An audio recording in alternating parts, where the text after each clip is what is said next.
今次特朗普恐怕竹籃打水就一場空。最新消息，央視新聞都報道咗，特朗普對外宣布，委內瑞拉臨時政府將會向美國移交3000萬到5000萬桶石油。特朗普仲話呢啲石油會按市價出售，賺到嘅錢由佢親自監管，確保啲錢用嚟造福委內瑞拉人民同美國人民。佢仲話已經落咗 order， 能源部長雷特立即要執行呢個計劃。呢個委內瑞拉石油會盡快用油輪運到美國嘅碼頭。呢個消息一方面更加戳實咗特朗普政府搶石油嘅目的。佢話係造福兩國人民，大家都明啦。大部分錢肯定俾美國政府私吞。某種程度嚟講，呢幾千萬桶石油就係委內瑞拉交嘅贖金。就算特朗普能夠攞到呢個石油，距離佢原本嘅目標仲差得遠。點解？因為特朗普原本嘅目標唔止係呢啲石油，佢要嘅係委內瑞拉嘅全部油田。你要知道，委內瑞拉係全球石油儲量排第一，不過而家佢恐怕連一滴都攞唔到。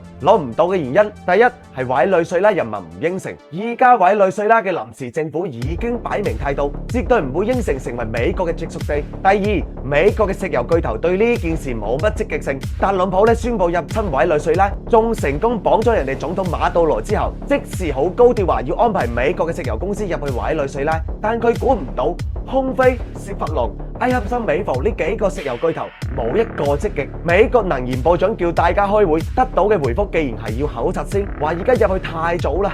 埃克森美孚更直接，睬都唔睬佢。究竟點解呢？特朗普政府都幫你哋搶咗油田啦，你仲唔要？講真啦，呢啲美國石油巨頭唔係唔想賺錢，而係委內瑞拉嘅石油就算平都唔係咁好賺。第一，油品質素太差。雖然委內瑞拉嘅石油多，但全部都係深層嘅重質油，開採出嚟同瀝青差唔多，又黑又黏，加上開採難，提煉加工就更加難。美國本土幾乎係冇呢種重質油嘅加工設施。第二，設施差到冇眼睇。而家委內瑞拉石油產量大大不如從前，皆因基礎設施越嚟越差。如果想大規模開採提煉，就要重新起基建，要使一大筆錢，仲要等好耐。咁就延伸出第三個問題，投資大到離譜。已經有預測話，委內瑞拉要回復到20年前嘅開採水平，至少要投入600億美元，仲要唔少於10年時間。跟住第四個問題就嚟啦，回報低，周期長，你叫呢啲石油巨頭投幾百億落去，又要等咁耐，佢睬你都傻啦。委內瑞拉、美倫灣呢啲重質油開採成本至少50美元一桶，而家國際油價先至50美元一桶，